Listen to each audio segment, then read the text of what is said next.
Hello and welcome to this week's edition of the National Podcast, normally recorded in our studio at the Bishopbriggs Media Centre, currently recorded from our volunteers' homes. To keep in touch with us, use our social media platforms, Facebook, Instagram and Twitter, which are all at Q and Review. That's CUEANDREVIEW. Or get in touch via information@qandreview.com. That's information@CUEANDREVIEW.com. Please like and share our podcasts and give us any constructive feedback. From the National, Friday the 28th of October 2022. From the politics section, sad day for Northern Ireland as it faces another election. Report by Craig Meehan. It's a sad day for the people of Northern Ireland as they face another election which will solve and do nothing, a former Taoiseach has said. Bertie Ahern, an architect of the Good Friday Agreement, said the ballot will not change a damn thing. He made the comments as the election appeared to be called by Northern Ireland Secretary Chris Heaton-Harris on Friday, after a deadline to restore devolved government at Stormont passed. Ahern said that Heaton-Harris talked himself into the election in recent weeks after stating he has a legal obligation. I think it's a pity, I think it's a sad day and feel sorry for the people in the North, because this won't decide what's in the Northern Ireland Protocol, Ahern said. The only thing that would decide the protocol are the negotiations that are necessary. The DUP is blocking the restoration of power sharing as part of its protest against the post-Brexit Northern Ireland Protocol. A 6-month legislative timeframe to form an administration expired in the early hours of Friday. Talks between Brussels and London to resolve the outstanding issues were ongoing. However, Ahern believes there are no negotiations taking place between both sides. The last meetings of substance were last October. There was a bit of a meeting for half a day in February, he told RT's Today with Claire Byrne programme. Talks started last week but no negotiations. There's a big difference between talks and discussions and negotiations, and now they've thrown the North into an election. It doesn't matter whether people vote black, white, yellow or pink in the election, it won't change anything. The protocol is still the protocol and it isn't up for discussion in the election. Ahern said the UK government needs to learn a bit more about the DUP and its stance on the Northern Ireland Protocol, stating that the party will not change its position until there is a solution. He said that people in Northern Ireland now face an election that solves nothing and does nothing. The main issue that's causing the breakdown is not even on the agenda, so if they all voted 100% one way or the other, it doesn't change a damn thing, Ahern added. I think what happens now is the election will be on the 15th, there'll be all the ranking in between, hopefully it's a peaceful election. Hopefully people use a democratic vote for whatever individuals they like. On the other side of that, they'll have a Christmas break and then maybe the British government might consider doing what they should have done a few years ago and get into serious negotiations, not discussions, and try to find a way forward. Ahern said he's also concerned the British government will use the Northern Ireland as a bargaining chip in the protocol negotiations. He added, "We know the problems, they've been rehearsed time and time again, but the British government can say what they like, but the reality is there hasn't been any negotiations for a full 12 months. It was just coming up to Halloween last year, was the last meeting of substance, and with all the musical chairs that have been going on in Westminster, people in Northern Ireland have been left. I hope they notice that. I do hope people in Northern Ireland see that in number 10 they are low in their priority." The sequence of events which led to the collapse of the devolved government in Stormont. The stalemate between the political parties in Northern Ireland, which has caused the latest collapse of devolved government, can be traced back to the Brexit Withdrawal Agreement in January 2020. The agreement cementing the UK's exit from the European Union came just weeks after the New Decade, New Approach Accord, which resurrected Stormont following a 3-year collapse. January 24, 2020, the 2016 vote by the UK to leave the EU was formalised after several years of negotiation, during which Northern Ireland and its border with the Republic of Ireland turned into one of the trickiest issues. How to manage the UK's only land border with the EU was hoped to be resolved with the Northern Ireland Protocol, which, instead, placed checks in the Irish Sea. December the 31st, 2020. The Brexit transition period between the UK and the EU ended at 11 p.m, which saw the start of the implementation of the protocol, albeit with a number of grace periods. February the 1st, 2021. Hostility towards port staff from loyalists who opposed the sea border separating Northern Ireland from the rest of the United Kingdom prompted Stormont's Department of Agriculture, Environment and Rural Affairs, DERA, to halt checks on animal-based foodstuffs at Belfast and Larne ports. DERA said the pause was necessary to protect the welfare of its employees after a graffiti appeared in the area describing the port officers as targets. February the 21st, 2021, Unionist leaders launched High Court challenge to the Northern Ireland Protocol.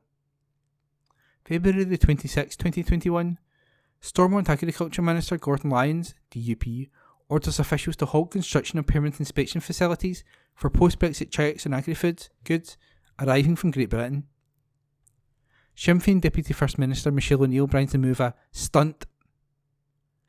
April the 28th, 2021, DUP leader and First Minister Arlene Foster is ousted over discontent with the party's Brexit strategy. The party rank and file lay some of the blame for the emergence of an Irish sea border at her door. June 30th, 2021, Sir Geoffrey Donaldson takes over at the DUP helm.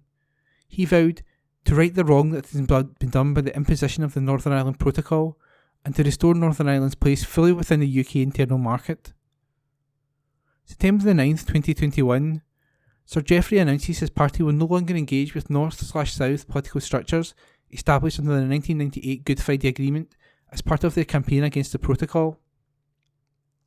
February the 3rd, 2022, DUP withdrew Minister Paul Girvan from the Stormont Executive in a process move to force the UK to act on their concerns over the Protocol. March the 30th to April the 5th, 2021, rioting in areas across Northern Ireland is blamed on tensions caused by the loyalist opposition to the Protocol. May 25th, 2021, a delegation from the DUP tell UK's lead Brexit negotiator, Lord Frost, the Northern Ireland Protocol must be scrapped.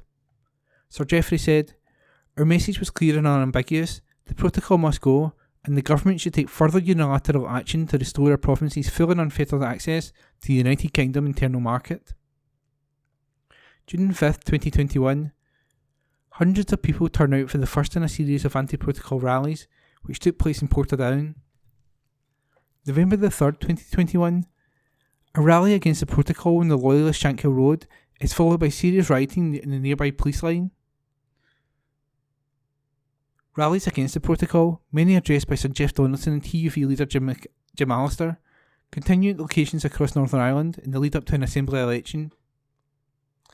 May 2022, Assembly election results see Sinn Féin overtake the DUP to become the biggest party at Stormont.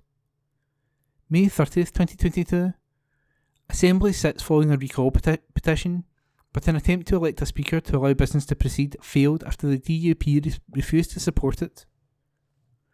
June 13, 2022, the Northern Ireland Protocol Bill, designed to effectively override sections of the deal, is introduced in Parliament. August the 3rd, another recall for the Assembly sees DUP again refuse to support any nominations for a new speaker.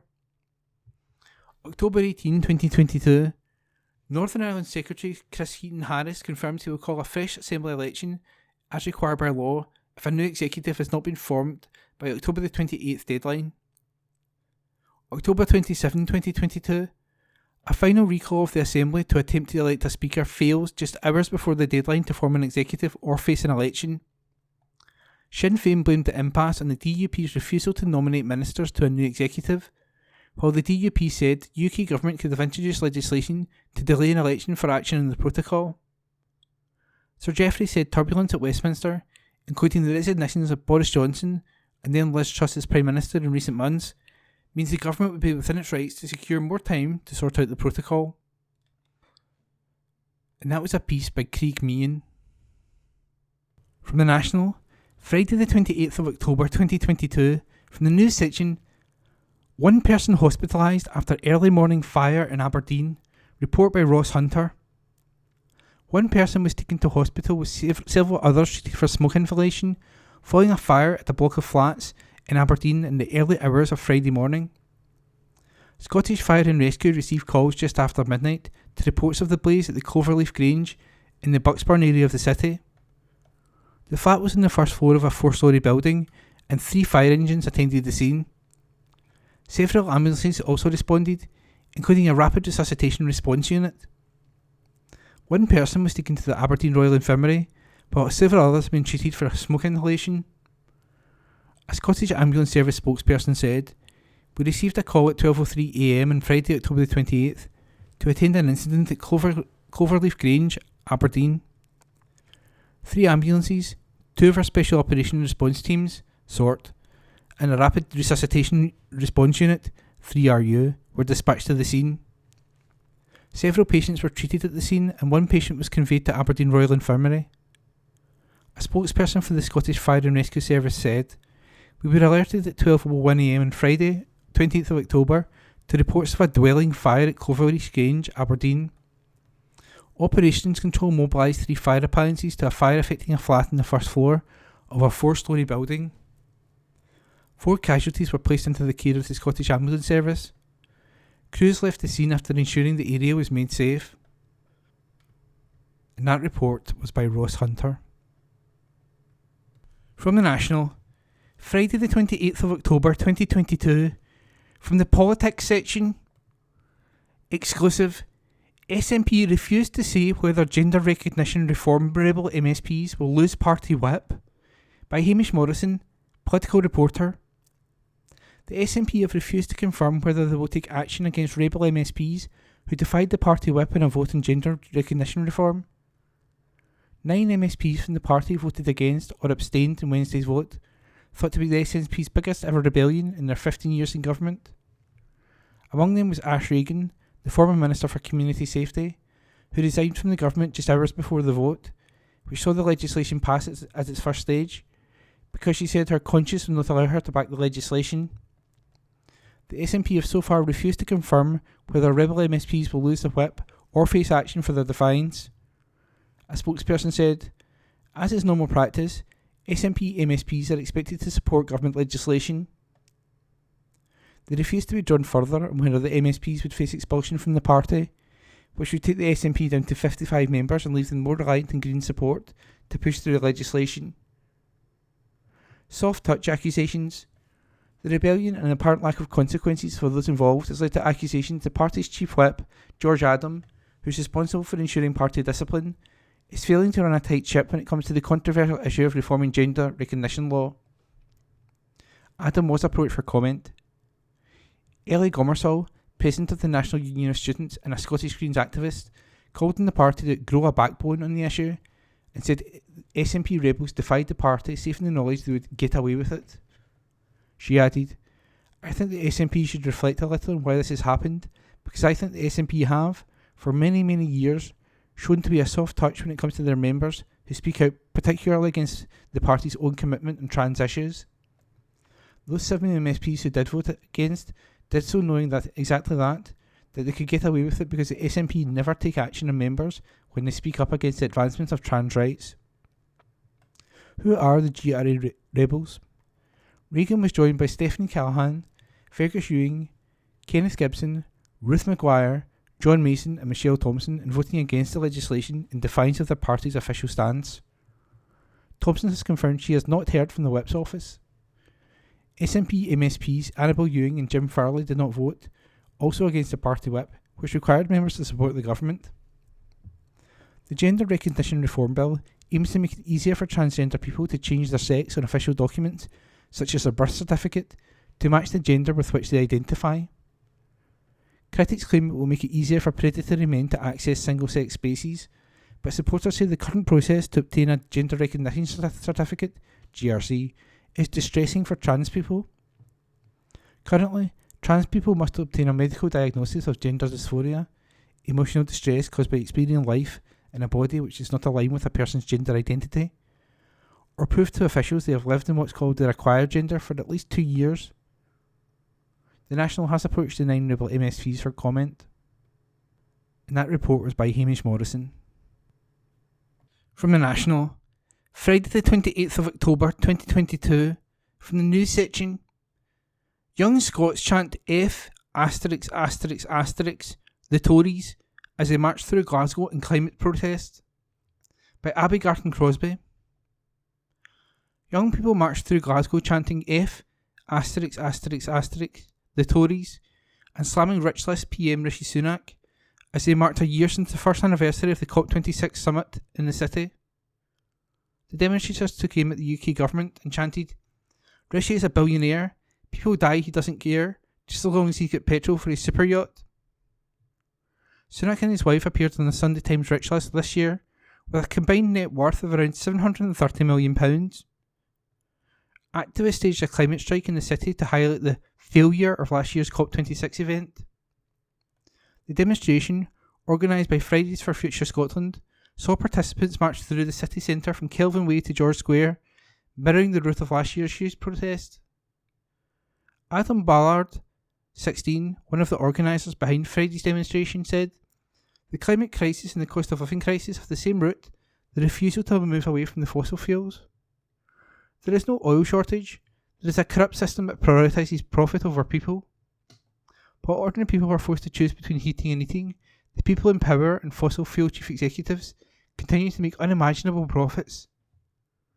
The protest came as it emerged that Sunak would not be attending the COP27 summit in Egypt next month, despite the UK hosting the International Climate Conference last year. On Friday, Sunak denied his absence at COP27 as a failure of leadership, arguing it is right for him to focus on the economic challenges at home. He said he is really proud of the UK's record in tackling climate change, particularly with regard to COP, citing the summit in Glasgow last year. Put to him that Labour has said his non-attendance in Egypt is a massive failure of leadership. He said, "No, the leadership that we have shown in the climate is unmatched, almost along the world."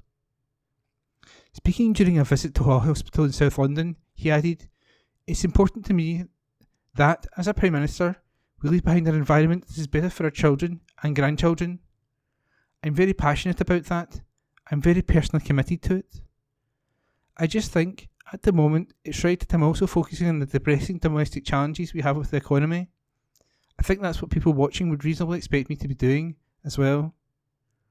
The goal of COP26 was to prevent the average global temperature from rising more than 1.5 degrees Celsius, compared with the levels before the Industrial Revolution. Reports say this is the threshold beyond which some scientists have said the dangers of global warming grow. UN Climate Chief Simon Steele warned that while there has been some progress this year, countries were still nowhere near the scale and pace of emissions reductions needed to limit temperature rises to 1.5 Celsius over this century. And that article is by Abby Garton Crosby. This is from the National on Monday, 31st of October 2022, from the news section. Estimated cost of National Care Service significantly understated, says Audit Scotland. This article is by Steph Braun. Estimated costs around the National Care Service Bill are likely to significantly understate the actual cost which could face the Scottish Government, Audit Scotland has said. The independent body will give evidence on the financial memorandum of the bill on Tuesday, but has already raised a number of concerns in a written submission to the Finance and Public Administration Committee.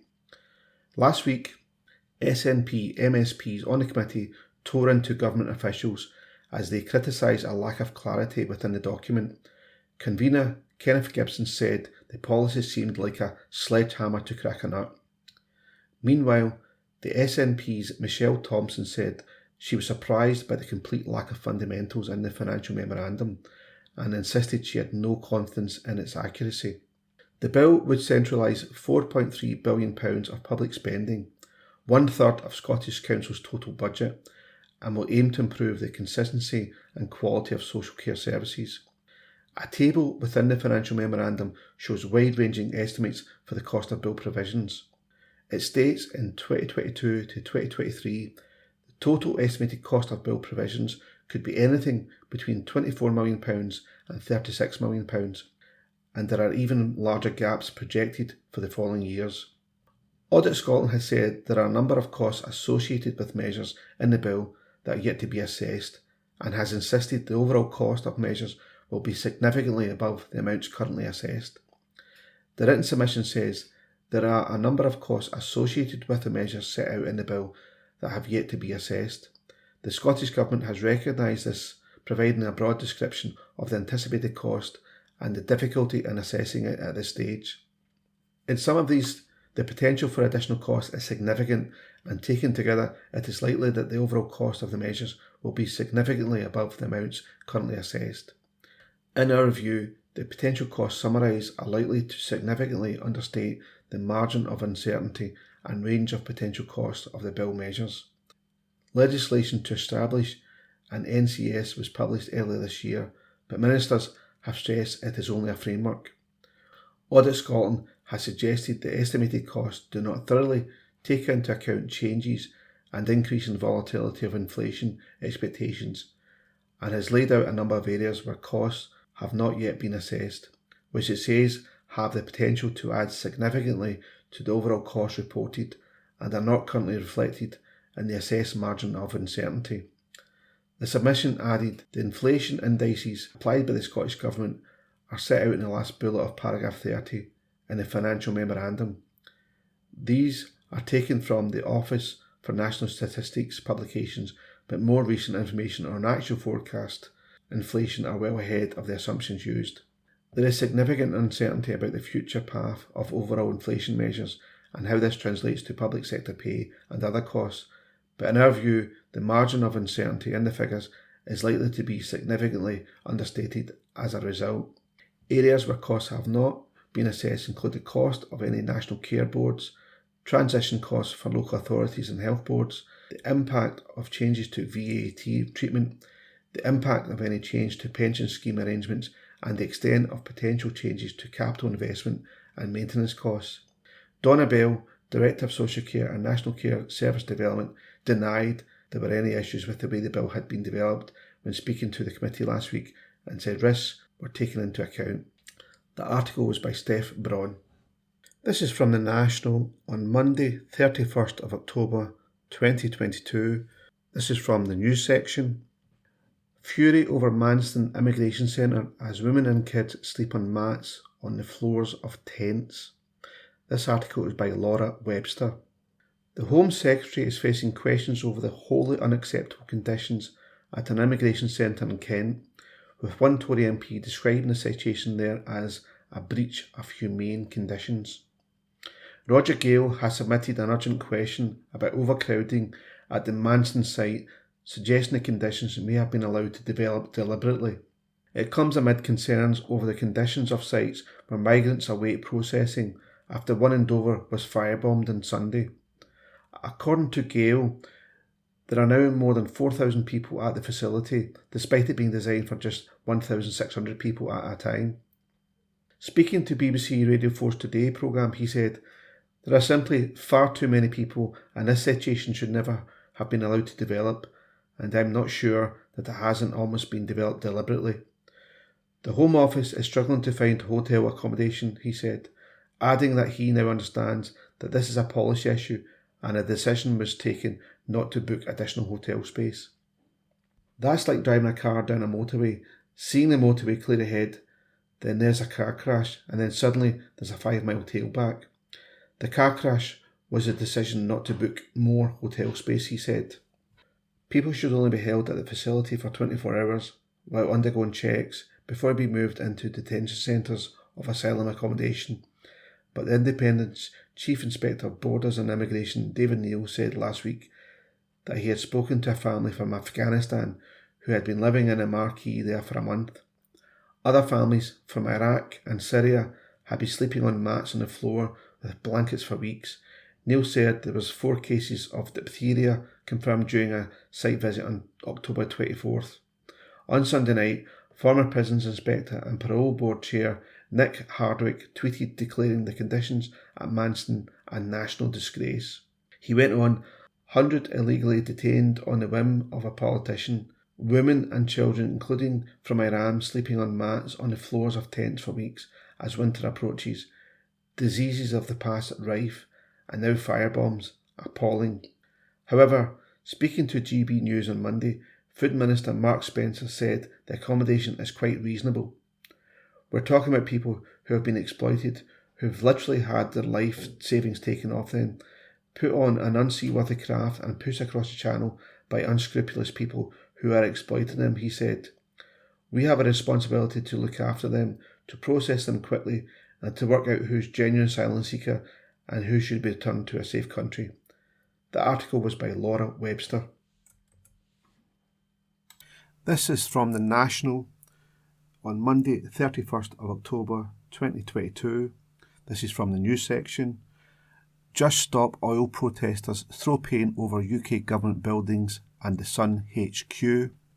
This article is by Laura Webster. Protesters have sprayed orange paint on buildings in central London, demanding that the government halts all new oil and gas licences and consents. Just Stop Oil said its supporters sprayed paint from fire extinguishers on the Home Office, the MI5 building, the Bank of England and the headquarters of News Corp at London Bridge on Monday morning. The group said the buildings were chosen to represent the pillars that support and maintain the power of the fossil fuel economy. Scotland Yard said protesters threw paint at a number of locations, naming Marsham Street, Millbank, London Bridge and Threadneedle Street. Officers responded quickly to all incidents and a number of people have now been arrested on suspicion of criminal damage, the force tweeted. City of London Police said 2 people were arrested outside the Bank of England. A Just Stop Oil spokesperson said, "We are not prepared to stand by and watch while everything we love is destroyed, while vulnerable people go hungry and fossil fuel companies and the rich profit from our misery. The era of fossil fuel should long be gone, but the creeping tentacles of fossil fuel interests continue to corrupt our politics, government and the media, as they have for decades. How else do you explain a government ignoring sensible no-brainer policies like renewables, insulation and public transport, which would cut our energy bills and our carbon emissions, in favour of corrupt schemes to drill for uneconomic oil and gas at taxpayers' expense? Well, we're done with begging. We're acting to stop new oil and gas because it is the right thing to do. As citizens, as parents, we have every right under British law to protect ourselves and those we love." That article was by Laura Webster. This is from The National on Monday, 31st of October 2022. This is from the news section. Scotland's scathing views on UK government revealed in major new poll. This article is by Jane MacLeod. 2/3 of Scots trust the Holyrood government to work in the country's best interest, while just 22% who say the same about Westminster. That's according to the latest annual Scottish Social Attitudes Survey, which polled 1,043 people across Scotland between last October and March this year. The ongoing survey project found huge disparities in views towards the Scottish and UK governments, with far more Scots feeling positive towards Holyrood and its policies. Some 48% of Scots are more likely to trust the Scottish government to make fair decisions, while just 15% feel this way about its counterpart in London.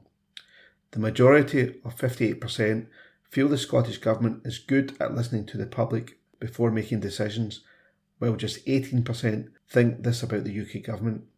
Meanwhile, a whopping 75% of people said Holyrood should have the most influence over how Scotland is run, compared to just 14% who want Westminster to have more say.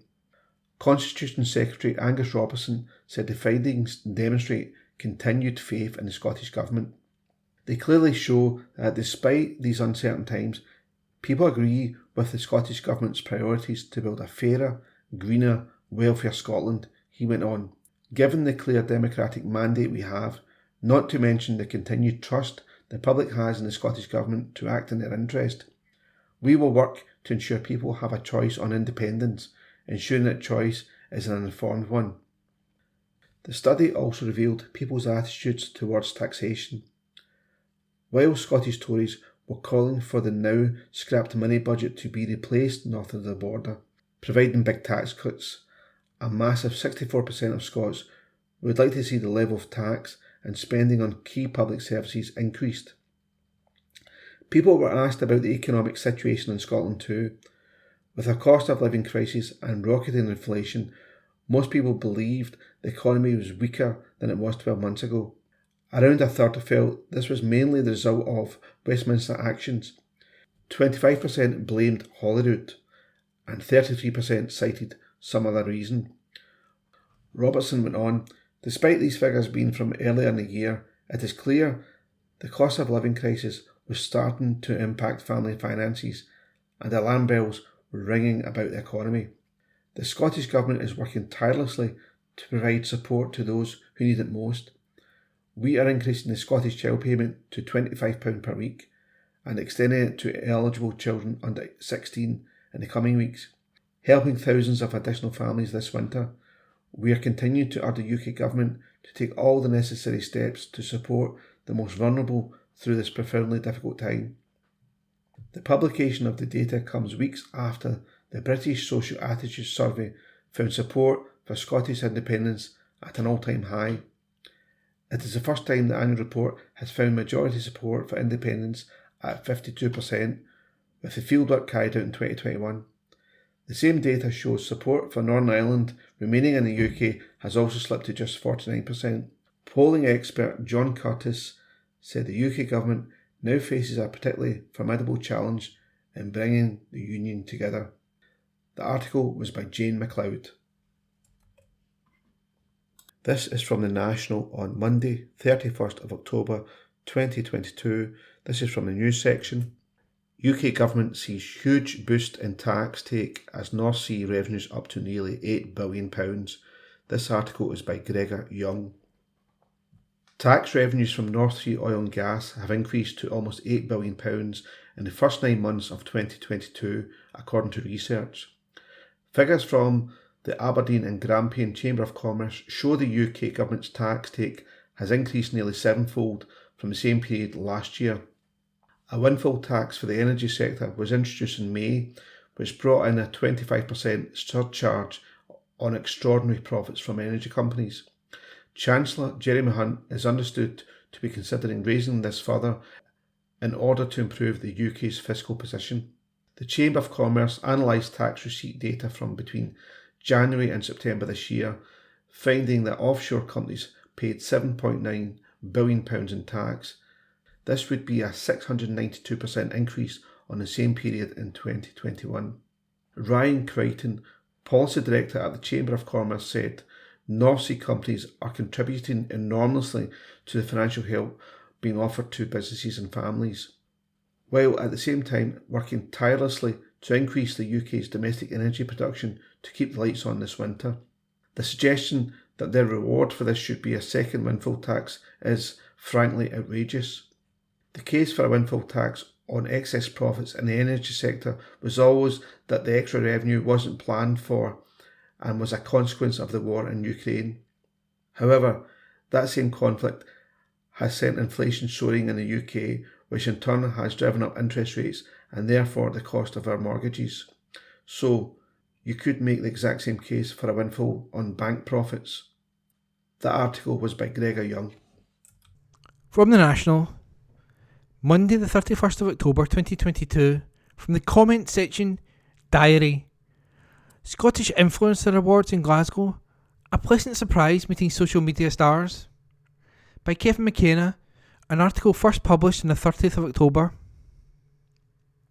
To Glasgow's swanky Radisson Red Hotel last Sunday for the inaugural Scottish Influencers Awards. I'm there to write a feature and, for perhaps the first time in my professional life, I don't know quite what to expect. The world of social media influencers has always seemed, to many of us in the mainstream media, an ephemeral place where the demi-monde of youth culture gathered to exchange beauty and lifestyle tips in a language not quite understood by anyone over the age of 30. My ignorance, though, is soon laid bare when it quickly becomes apparent that these people are whip-smart and possessed of an old-fashioned work ethic and a desire to thrive using their natural ability to communicate and innovate. I'm soon introduced to the Whiskey Sisters, a persuasive double act who have been nominated in the category of Drink Influencer of the Year. They're Inca, Larissa Kimaki and Jennifer Rose, who promote the joys and culture of Scotch whisky in ways you might not normally associate with traditional brands. They've produced a video to accompany their podcast, which has been inspired by the cult vampire flick The Lost Boys. If there was an award for most memorable marketing slogan, these two young women would have won it. Sleep all day, party all night, never grow old. It's fun to be a drampire. Inka is from Finland, and her inherited love of whisky from her dad, which she also learned about the history and culture of Scotland. Whisky is such a cool drink, she says, and of course it plays a big part in Scotland's heritage, but it's also been embraced by young people all over the world because it conveys quality and a sense of permanence and excitement at the same time. We just want to celebrate that. It occurs to me that the disdain of traditional media professionals for blogs and podcasts is rooted in jealousy as well as ignorance.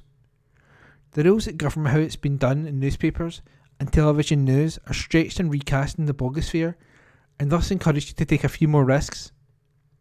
The traditional media in Scotland and across the UK for far too long was a closed shop to all but a narrow and anointed straight white male elite who set the agenda.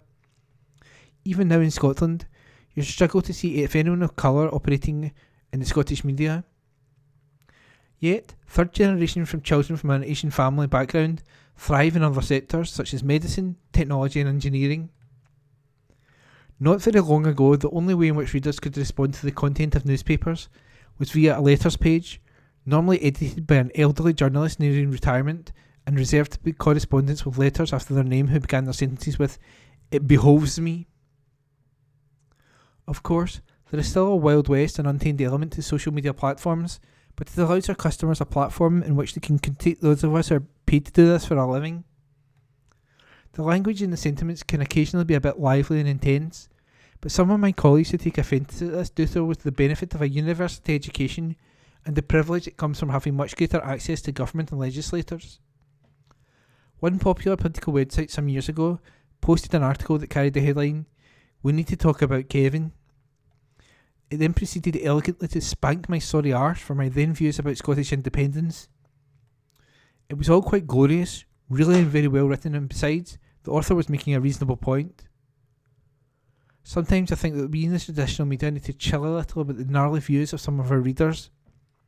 It's good for the soul and reminds us that occasionally we in the mainstream have a tendency to disappear up our own fundaments as we make our profound Twitter proclamations.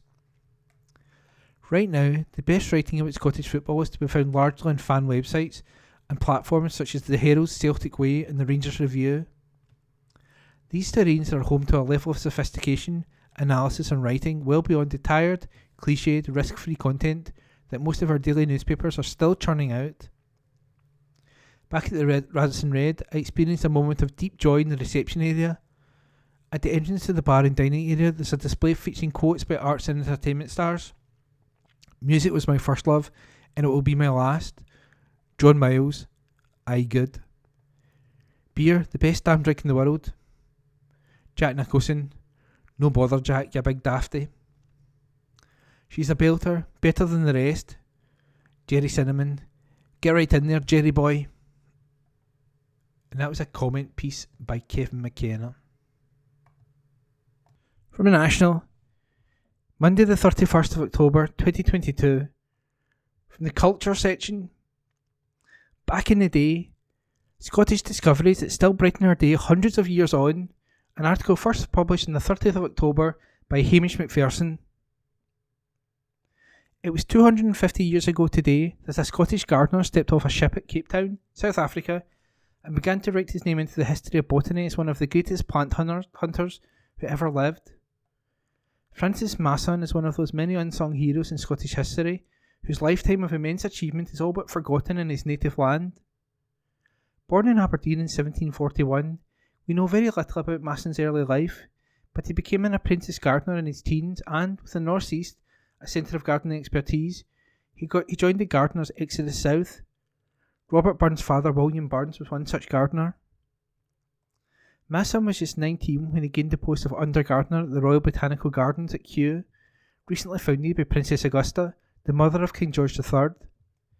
Masson developed his skills under the director, Sir Joseph Banks, and, in 1772, he was sent by Banks to join Captain James Cook on board HMS Resolution.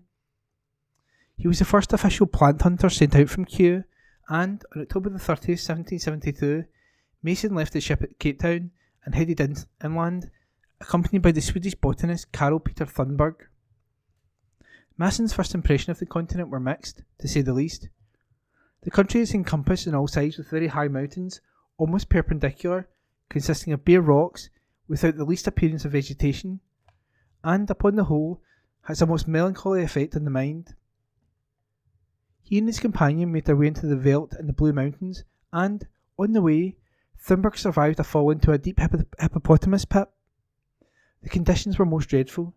Masson wrote that they climbed many dreadful precipices until we arrived at dark and gloomy woods with trees 80 to 100 feet high, interspersed with climbing shrubs of various kinds. Trees were often growing out of perpendicular rock, and among these, the water sometimes fell in cascades over rock 200 feet perpendicular, with an awful noise.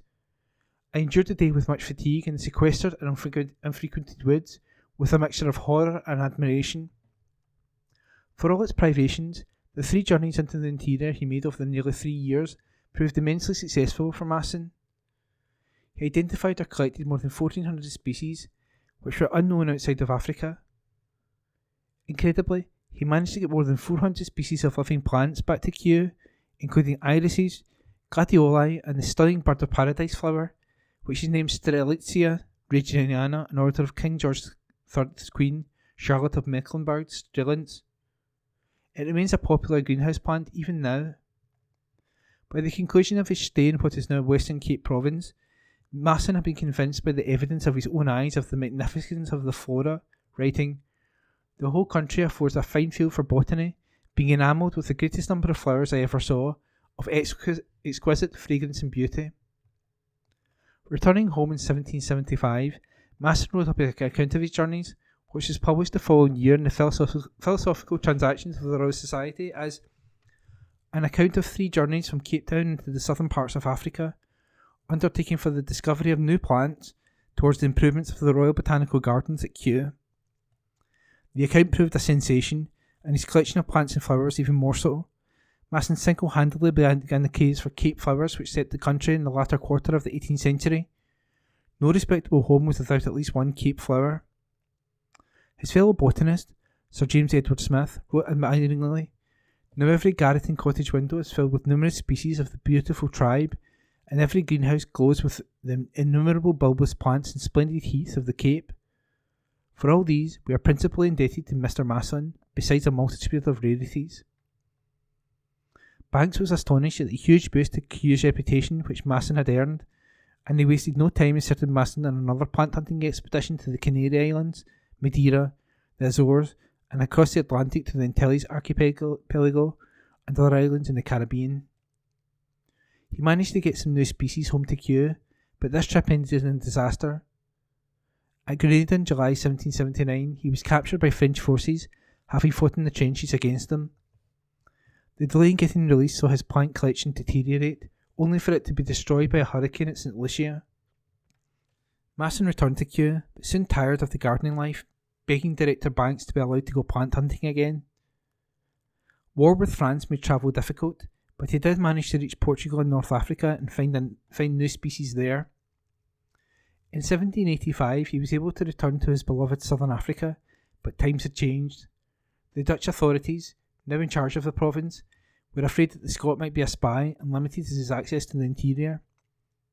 Masson was nevertheless able to find more new species and send back hundreds of seeds to Kew which, largely through his efforts, had become recognised as one of the great botanical gardens of Europe. He seemed to have spent some of his 10 years there developing his own personal garden, which is said to be the finest in the continent. He came back to Kew in 1795 and was given a year off by the king, but Masson was soon planning an expedition to North America. In 1797 he set sail, only to be captured by a French privateer. He was expecting to be killed, but instead was sent to Baltimore aboard a German ship. Ever resourceful, Masson was able to get his expedition going again, and though his primary aim of finding new species was largely a failure, he did collect plants and seeds for 7 years. He was in Canada doing his work when he took ill and died in Montreal on December the 23rd, 1805. The genus Massonia is named after him, but his real legacy can be found in plant pots to this day. And that article was by Hamish McPherson. From the National, Tuesday the 1st of November 2022, from the Politics section, Scottish Lib Dems suspend Councillor Eileen Poulsen over electoral fraud charge. Report by Hamish Morrison. The Lib Dems have suspended one of their councillors after she was charged with electoral fraud.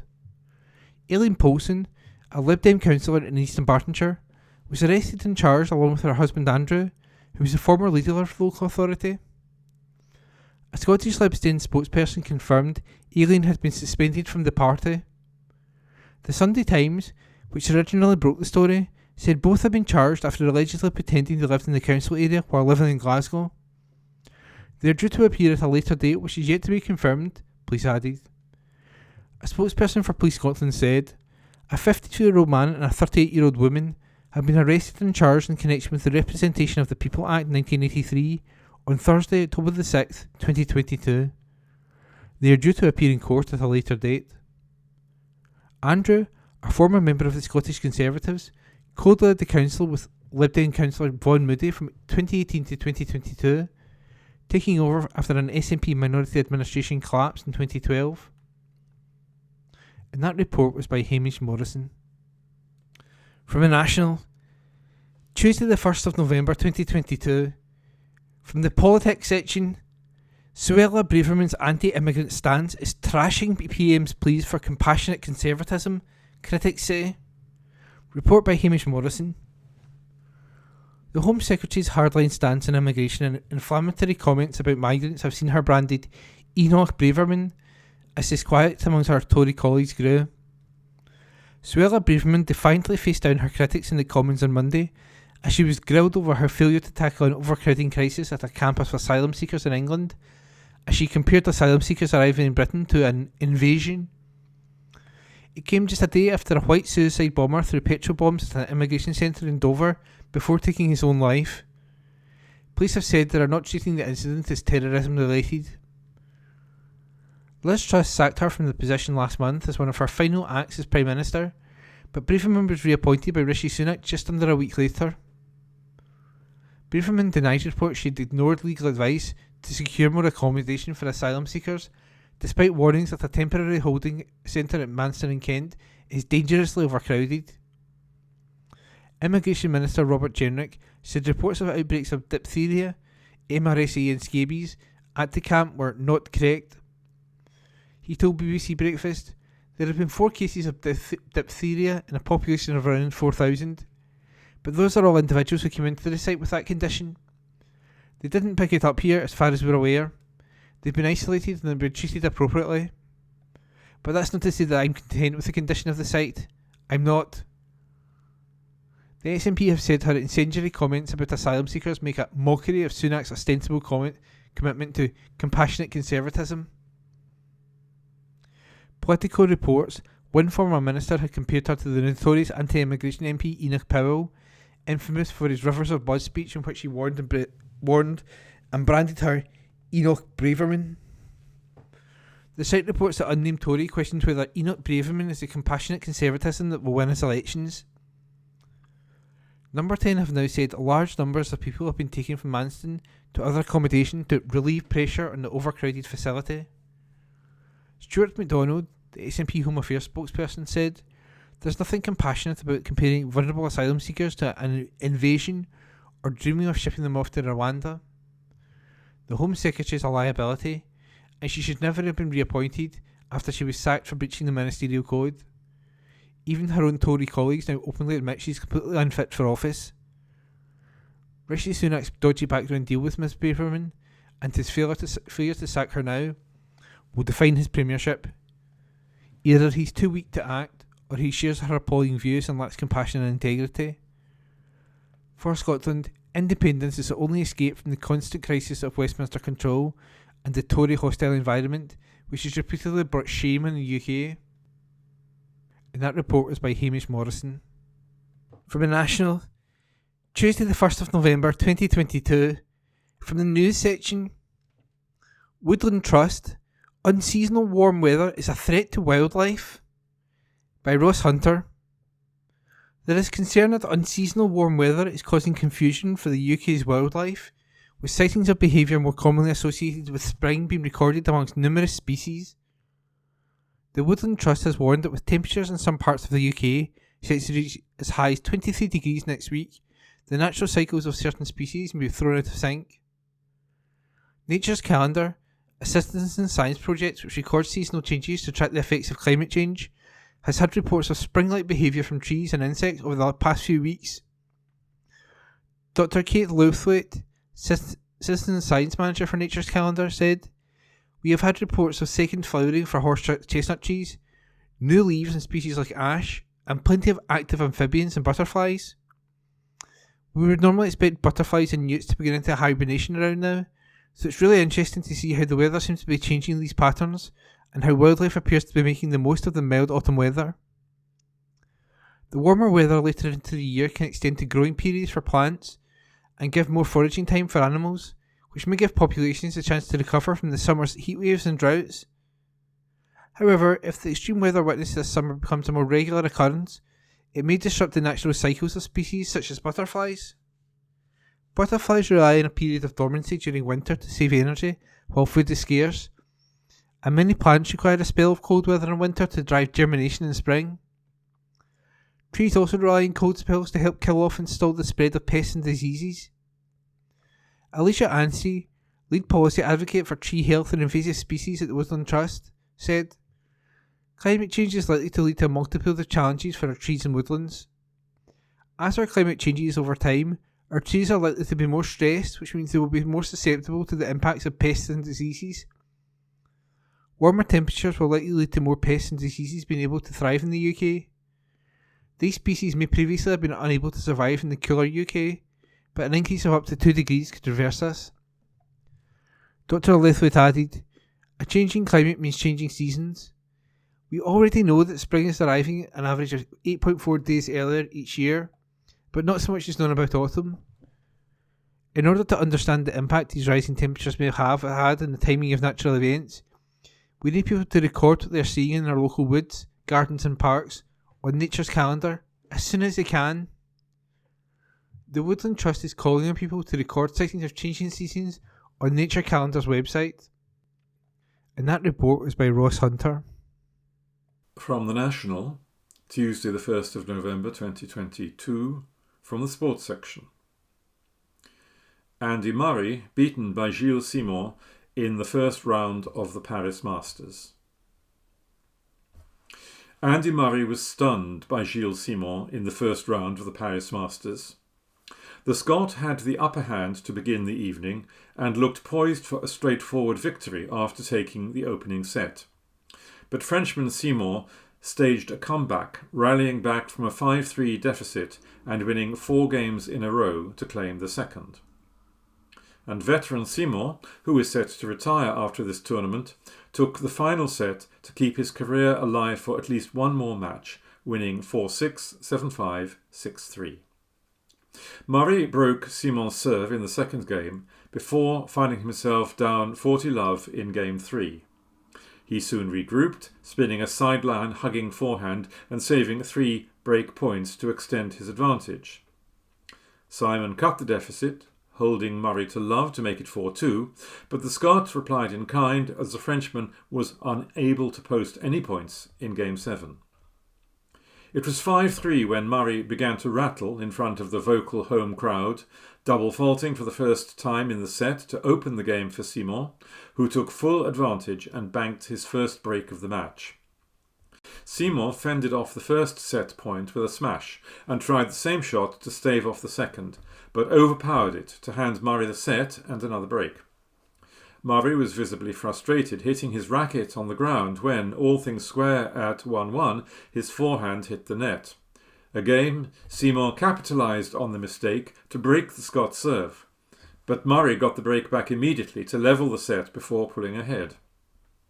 And it was Murray who had the upper hand at the end of a 24-shot rally, first with an over-the-shoulder shot and then a well-placed forehand flick from the baseline, though the Frenchman ultimately levelled things at 3 games apiece. Murray won the next and earned a critical break point to make it 5-3 before Simon broke back. The momentum began to swing in the Frenchman's favour, Simon making it 5-5 and going on a 10-point unanswered run en route to breaking Murray for their 4th time, then quickly clinching the set to the roar of the Parisian crowd. Those fans seemed to start getting under Murray's skin as Simon earned the first break of the final set to make it 2-1, and what had once looked like a potential straight sets for Murray evolved into a dogged battle. And by the end, For just the third time in 19 meetings, Simon prevailed and will play on in front of an elated home crowd, at least once more. From the National, Tuesday the 1st of November 2022, from the sports section. Hearts World Cup warm weather training camp confirmed. Hearts will travel to Spain during the World Cup break for a warm weather training camp. The Edinburgh side will return to La Cala Resort on the Costa del Sol, where they spent time during pre-season in the summer. Hearts are due to fly out on November the 30th and will return on December the 7th. Robbie Nielsen told Edinburgh Evening News, "We are going back to La Cala. The boys will get some time off and then we will go out there for a week. We hope to get a game organised out there and another game when we come back. It's a good facility with everything we need. Pretty far out of the way, the pitch is good, the hotel is good and the gym is good. We just feel it will be good to go back there. The boys will be comfortable with it and get a good week's training. The players will be given time off immediately after their league match at home to Livingston on November the 12th. That article was by Ewan Payton. From the National of Monday the 31st of October 2022, from the comment section, Scots Language Board must be a priority for Holyrood, say activists, by Laura Pollock. A Scots language campaign group is calling on the Scottish Government to use its upcoming Scottish Languages Bill to create a Scots Language Board. Our Voice, a group consisting of activists from academia, the arts, media and politics, is arguing that the Scottish Government should emulate parts of existing Gaelic policy to put in place a similar public body for Scots. Gaelic currently has Bord na Gaelic, a public agency created in 2006 by the previous administration to secure the status of Gaelic. The board has an annual budget of more than £5 million. Our Voice says that a board comprised of experts and stakeholders would be better placed to create, quotes, a national strategic approach to Scots and insulate the language from changing political circumstances. The bill is currently open to public consultation on the Scottish Government's website. The consultation closes on the 17th of November. Jack Capener, Our Voice's founder and political officer, said years of work by campaigners had culminated in the Scottish Government consulting on the Scottish Language Bill and, quotes, "This reflects the renaissance that the language is currently undergoing." End of quotation. Capener added, "Now we need to ensure that this bill doesn't just tinker around the edges. Scots need a national strategy to bring the existing bodies under one umbrella and push for a common vision. Only a Scots Language Board can bring Scots from an afterthought on the fringes of ministerial briefs to the central task of an accountable group of experts." End of quotation. According to the 2011 census, Scots is spoken by around 1.5 million people in Scotland. The language varies by region, with local dialects including Doric, Shetland, Orcadian, Glaswegian and Galloway Irish. Scots isn't just an important part of our heritage and history, but fundamental to the everyday lives of so many Scottish people. Protecting and promoting it is about respecting Scots speakers' human right to have their language reflected and represented in the world around them.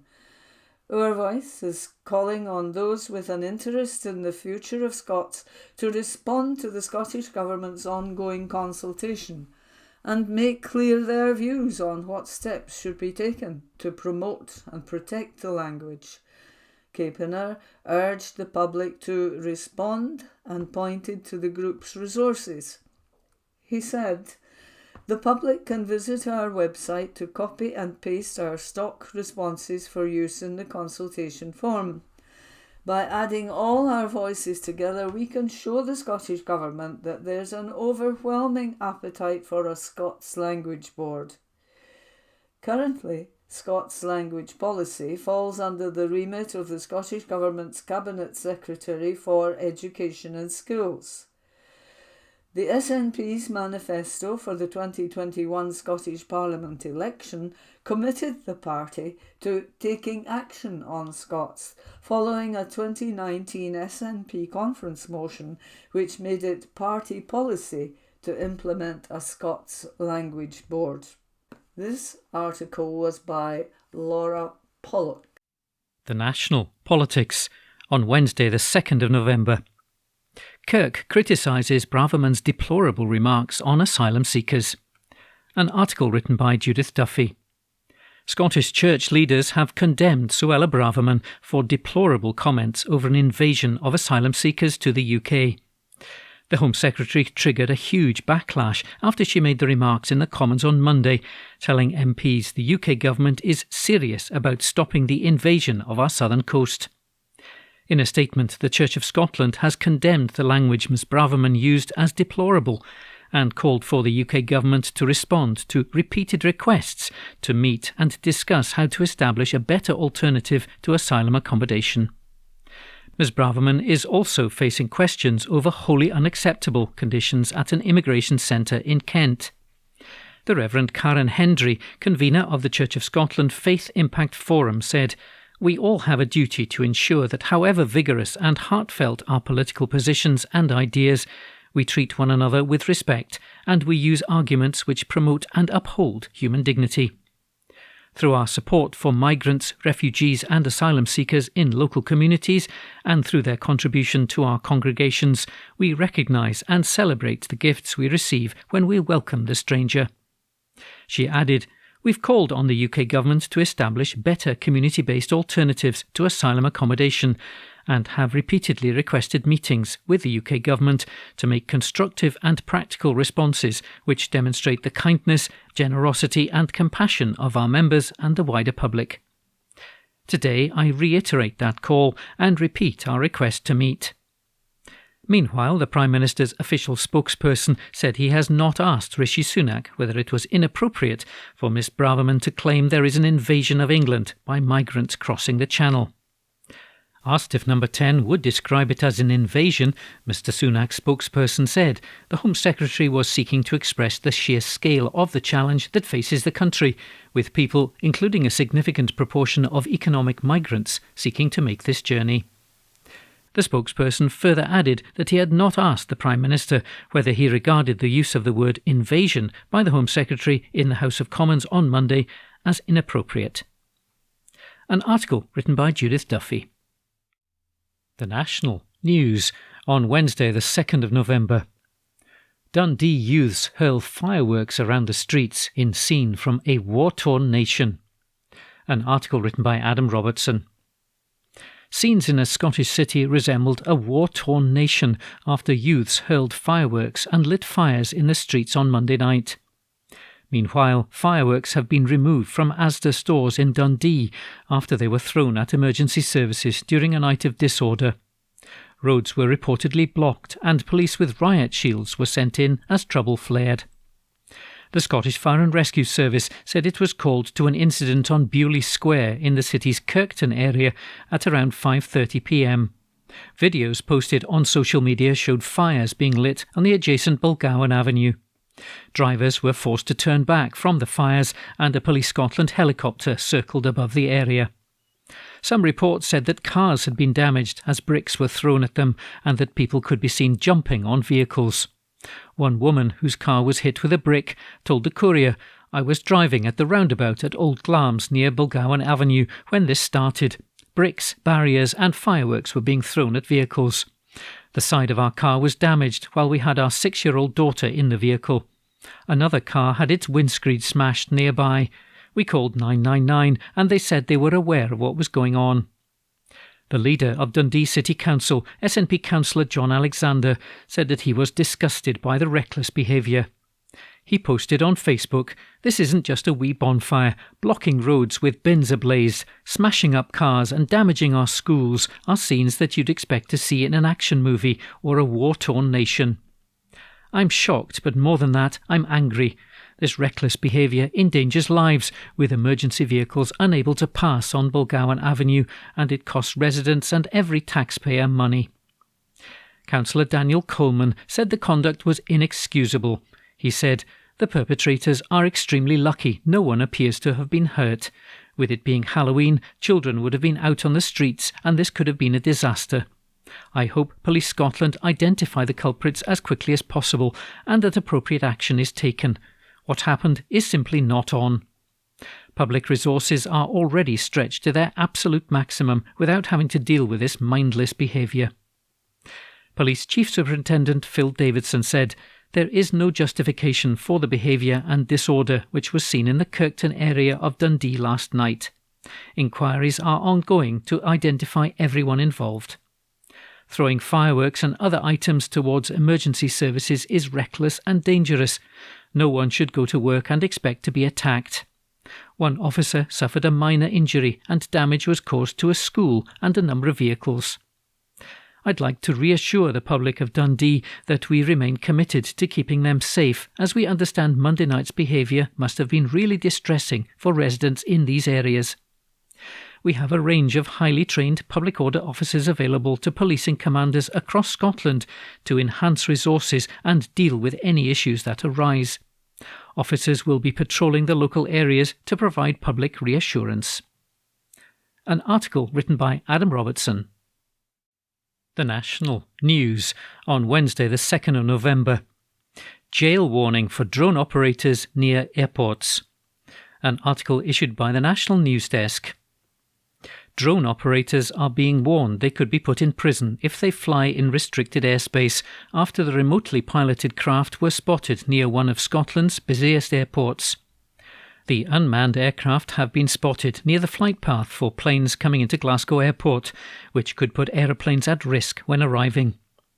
Inspector David Ferguson of Police Scotland's Aviation Security and Safety Unit warned operators that what may seem like a harmless pastime or hobby could have potentially catastrophic consequences if a drone is flown in a location which poses a threat to an aircraft.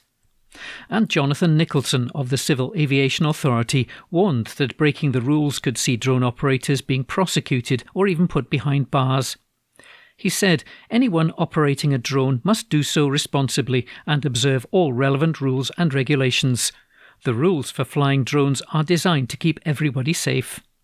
Every airport and airfield is protected by a flight restriction zone where operators can't fly a drone in the airspace without the permission of the airfield operator and air traffic control. Flying a drone or unmarked aircraft within the zone could land the pilot an unlimited fine and up to 5 years in jail. An article issued by the National News Desk. The National on Wednesday the 2nd of November. Opinion. Lula's victory in Brazilian election is a win for us all. A column written by Alan Smith. The results of Brazil's election could prove to be a vital turning point in the fight against climate change, as long as the world is not complacent. This week will prove to be a very interesting one politically. As I write, voters are going to the polls in both Denmark and Israel. The former sees voters participate in their second general election since 2015. The latter is holding its fifth in just under 4 years. All elections are important, and the results in Denmark and Israel will have ramifications for themselves and for their neighbours, but Brazil's presidential election over the weekend might just have been monumental, especially as the world gears up for COP27 in Egypt. While the US had the Tea Party and Trump, and the UK had the Leave campaign and Brexit, Brazil has also been dealing with its own dangerous chauvinism and populism in the person of Jair Bolsonaro. The former army captain is very much on the far right of the political spectrum, often espousing sexist and racist views, as well as being vocally against same-sex marriage, drug liberalisation and abortion. In winning the presidency in 2018, he promised to be tough on crime, with ideas such as militarising the police and loosening public gun laws. As president, he sought to make good on his rhetoric while also refusing to do much about the deforestation of the Amazon, which ramped up to frightening levels. It's not for us in the developed world to tell the developing world how to manage their resources, but the destruction of the Amazon rainforest is of global significance and needed a global discussion to balance economic development with the needs of the planet. The run-up to this year's election was no less divisive than his first. Mr. Bolsonaro frequently said that electronic voting in Brazil was prone to vote rigging, an allegation wholly unsubstantiated and made without evidence. His rhetoric often inflamed supporters and opponents, leading to high levels of political violence during the campaign. And after the Capitol riot by President Trump's supporters on January 6, 2020, there remains real concern that Mr. Bolsonaro would be prepared to use force to stay in office. And the result was close enough for bad actors to argue the toss. The left-wing candidate Luiz Ignacio Lula da Silva, known as Lula, won the second round by a knife edge with 50.9% of the vote to Mr. Bolsonaro's 49.1%. The international reaction is always instructive in cases like this, and global leaders and diplomats were quick to praise Lula's victory and state that they looked forward to working with him. Within Brazil, even Mr. Bolsonaro's close allies publicly admitted defeat, while electoral officials publicly confirmed Lula's stunning comeback. That being said, there remains some concern that at the time of writing, Mr. Bolsonaro had not publicly conceded, while some of his supporters have blocked off roads with their lorries. In the face of international pressure and widespread domestic acceptance of the result, we have to hope that Mr. Bolsonaro does not follow through on his threats to reject the democratic will of the Brazilian people. Should things proceed as expected, a perhaps naive hope, Lula will be president from January for the third time in his long career. It's a remarkable comeback for a man who was jailed barely 4 years ago by a Bolsonaro ally with his convictions to be later annulled. He'll have his work cut out for him. Lula has already made a firm commitment to protect the Amazon as well as to try to heal a nation divided by far-right rhetoric. His victory alone could cut deforestation in the Amazon by 89% over the next decade, according to an analysis carried out by Carbon Brief. The challenge, though, is whether he can strengthen Brazil's environmental legislation after 4 years of hollowing out by the previous regime. This is where the international community can step in, and back to that better conversation that I mentioned earlier. A year on from COP26 in Glasgow, it's important that states don't forget the climate crisis is the single biggest threat to all of us as a species. The global north, which has benefited the most from fossil fuels, has a duty to help developing nations who are the ones most at risk of climate change, but can often also help with the global efforts largely by not repeating our mistakes. Yet at precisely the moment when global leadership is needed, the UK is found wanting. Rishi Sunak, the UK's third Prime Minister this year, has confirmed he will not attend, and for good measure is preventing King Charles from attending too. I didn't vote for either of them, but I'd have more confidence in King Charles to advocate genuinely sustainable policy. However, even more staggeringly, it was reported this week that the UK government failed to deliver on its commitment to pay more than $300 million to 2 major climate funds. Global Britain, time and again, is a blustering, toothless tiger. In contrast, Scotland gets the importance of working with partners around the world, with the First Minister confirming she will attend COP27. The Scottish Government was the first in the world to declare a joint biodiversity and climate crisis, and the first to declare a formal climate crisis at all. We launched the Climate Justice Fund in 2012, the first of its kind. And last year, at COP26, Scotland pledged to treble its financial support for the world's poorest and most vulnerable communities in their efforts to tackle the impacts of climate change. Bold leadership on climate change is needed now more than ever. Lula's victory in Brazil is a victory for all of us and the planet. We'll continue to make the case for climate action, and I look forward to an independent Scotland working with like-minded partners to ensure a just transition and a greener future for all. A column written by Alan Smith. The National Politics on Wednesday the 2nd of November. Rishi Sunak U-turns on COP27 decision and will now attend climate summit. An article written by Adam Robertson. Prime Minister Rishi Sunak has U-turned on his decision not to attend the COP27 climate summit in Egypt. Number 10 initially said Mr Sunak was too busy preparing for the November 17th budget to attend the event, which opens on Sunday. However, the decision was widely criticised by environmentalists. In a post on social media, the Prime Minister said, "There is no long-term prosperity without action on climate change. There is no energy security without investing in renewables. That's why I will attend COP27 next week to deliver on Glasgow's legacy of building a secure and sustainable future." First Minister Nicola Sturgeon will be at the event alongside many world leaders, including United States President Joe Biden and France's Emmanuel Macron. Boris Johnson also confirmed he would be at the event in Sharm el-Sheikh. On Tuesday, Mr Sunak's official spokesman said significant progress was being made on the financial statement. An article written by Adam Robertson. The National News on Wednesday the 2nd of November. Wind farm fund saves South Lanarkshire Community Hall from closure. An article written by Gregor Young. A community hall has been saved from closure after being awarded funding from a local wind farm. The Stonehouse Scout and Guide Committee Hall in South Lanarkshire needed essential repair work to enable it to reopen after the pandemic. The committee of volunteers who look after the building feared they might lose it completely as they could not afford the necessary repairs, including a full electrical rewire and the replacement of the building's fire doors. However, Banks Renewables' Kype Muir Wind Farm Community Fund, which was set up to provide financial assistance to community groups and voluntary organisations in the areas surrounding the major wind farm, awarded £7,000 in funding towards the repair of the hall. Tracy Neal, Treasurer of the Stonehouse Scout and Guide Hall Committee, said, "We're incredibly thankful to have received a grant from the Kype Muir Wind Farm Community Fund, which has proved vital to the hall's survival." With help from a number of other grants and donations from various organisations and members of the community, the hall has now been completely refurbished with a brand new kitchen, new flooring, windows and doors, a boiler and a rejuvenated garden area, as well as being repainted.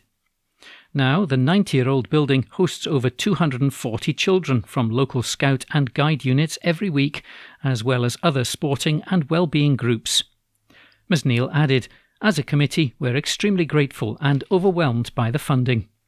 Everyone went above and beyond, and we were able to carry out the essential repairs to not only reopen the hall safely, but to upgrade and maintain it to ensure it remains in the village for many more years to come." Robin Winstanley, External Affairs Manager at Banks Renewables, said, "It is causes such as this one that remind us why it's so important to give back to the local community. The transformation of the hall will continue to benefit the local area for years to come, and we're delighted to have played a part in that." An article written by Gregor Young. From the National, Thursday the 3rd of November 2022, from the politics section, Andrew Bridgen suspended from Commons for breaching lobbying rules, by Steph Braun. A Tory MP has been suspended from Parliament for breaching lobbying rules. For what has been described as a significant litany of errors, North West Leicestershire MP Andrew Bridgen has been suspended for 5 sitting days. He was found to have breached the MP's Code of Conduct on registration, declaration and paid lobbying on multiple occasions and in multiple ways by the Commons Standards Committee. MPs on the committee insisted he showed a careless and cavalier attitude to the rules and made a completely unacceptable attack upon the integrity of the Standards Commissioner, Catherine Stone.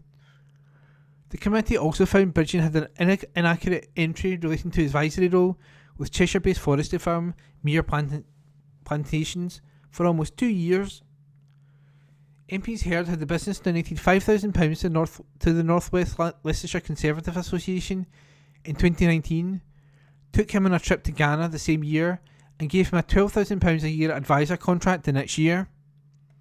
But he breached rules and paid advocacy by initiating 5 approaches to ministers or officials which sought to confer a benefit on the firm. He also breached the code by failing to declare his interest in the 5 meetings or 8 emails to ministers.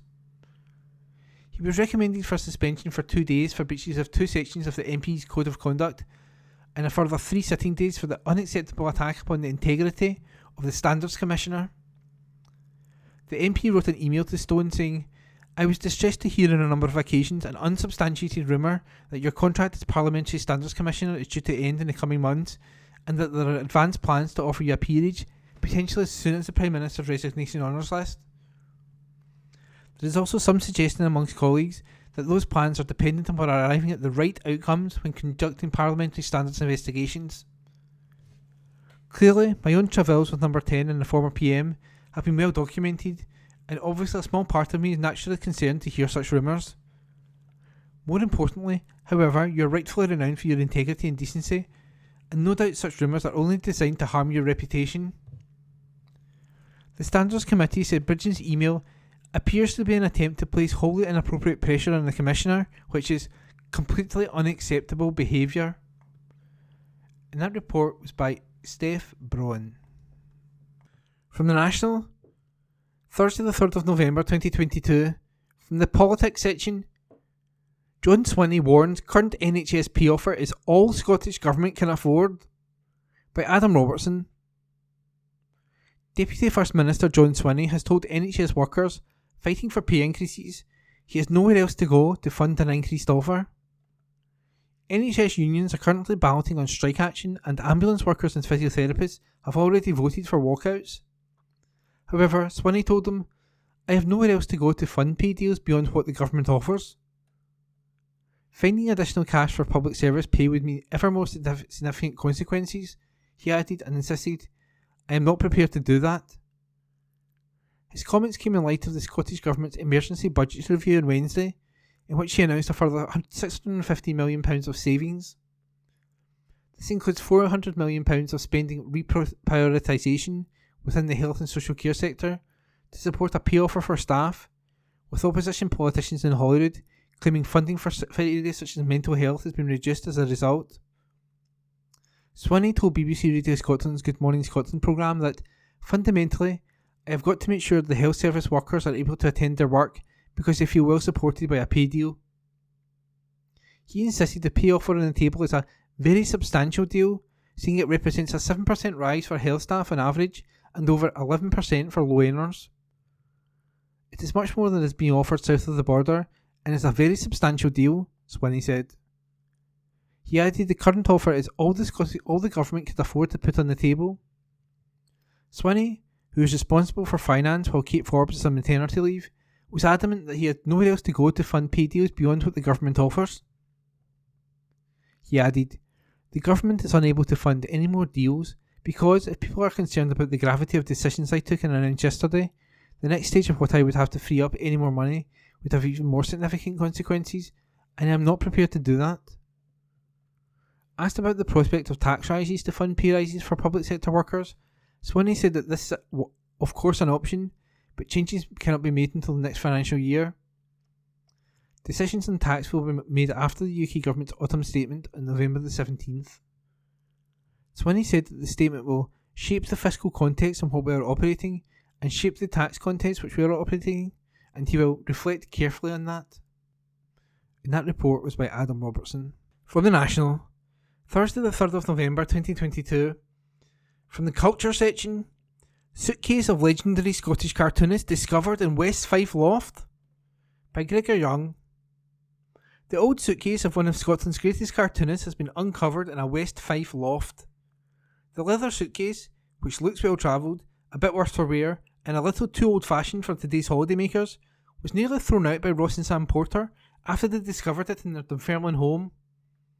"It was heading for a skip," said Ross, "and then we spotted the name engraved in the leather. We didn't know who he was, but we searched it up on the internet and were absolutely amazed to discover who it belonged to. The name was Bud Neal, one of Scotland's greatest cartooners and creator of famous sheriff Lobie Dosser. He started at the Glasgow Evening Times in 1944, and Lobie and his two-legged horse El Fideldo debuted in the newspaper 5 years later. He was also famous for wee wifey cartoons, discussing everything from their wains, it's his teeth, aye, Affy Crabbit, like a bear with nae fags, to holidays doon the water on Clyde steamers. A famous one featured the ladies irritating a smartly dressed man in a yachting blazer and officer's cap by quizzing him, "Yafayat? What's Yafayat?" At the height of his career, Bud was a megastar, earning a massive £1,000 a week in the 1950s and 60s. Lobie was the sheriff of Colton Creek in the wild west of Arizona. Glaswegians loved Bud's tales of Lobie and his arch-enemy, Rank Badgin, and after Bud's death in 1970, his creations achieved cult status around the world. Ross and Sam knew none of this when they first found the suitcase, tucked away in a corner of their loft. "We have lived in this house for 10 years, said Ross. "I was up in the attic recently because we had a bit of a leak and I noticed the suitcase. We'd never seen it before. There was nothing inside, but when we looked it over, we noticed the name and wondered if it was worth looking up. We were absolutely amazed to find out Bud Neal was a famous Glasgow cartoonist and known throughout the world." He adds, "There's a sticker on it too with the name William Neal and details of a journey he'd taken on a ship called the Laurentia, the Donaldson Atlantic Line, in August 1951. We have no idea how the suitcase ended up in our loft. There is no connection to the house as far as we know." After a story in the press's sister paper, the Glasgow Times, the suitcase has now been reunited with Bud's family. Adam McPhee, whose mother, Nora, is Bud's daughter, read the story about the porter's unexpected find. "My mum and I were amazed to read your story about my granddad's case," he said. "It's incredible that it should turn up after all these years. We'd like to thank Sam and Ross very much for finding it, and the Glasgow Times for reuniting us with this memento of my granddad." Adam explains, "He used the case during a visit to his cousin in Canada. My mum remembers the brightly coloured clothes he brought back for the family, a big contrast to the drab offerings here at the time." Adam says he and his mum were baffled as to how the case ended up in Ross and Sam's house.